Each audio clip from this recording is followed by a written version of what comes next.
चांद से उजियार लागे चेहरवा, फूल से महके तोहार अचरा।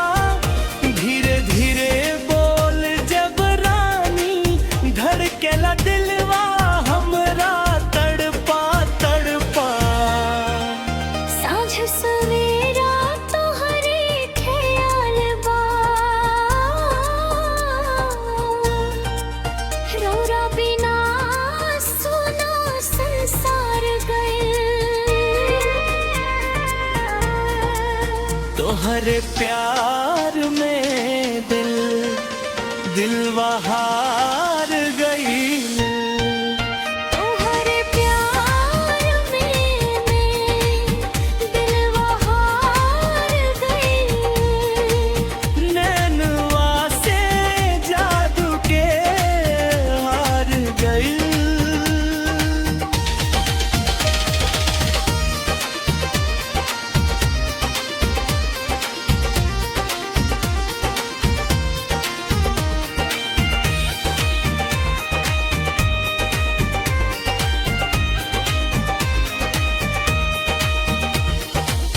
पायलिया के छन छन बोले, मनवा में मीठे प्यार घोले। तोहरे संग जिए के चाहत, हर जन्म बस साथे होले।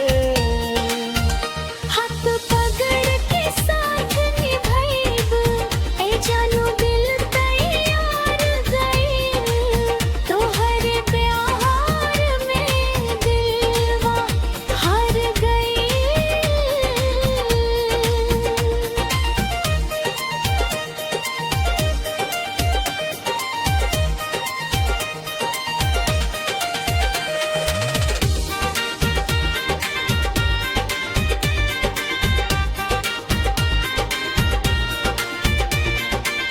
झिमझिम बरसेला सावनवा, भींजे प्रेम के चुनरिया। तोहरे बाहों में मिले लाया हमरा दिल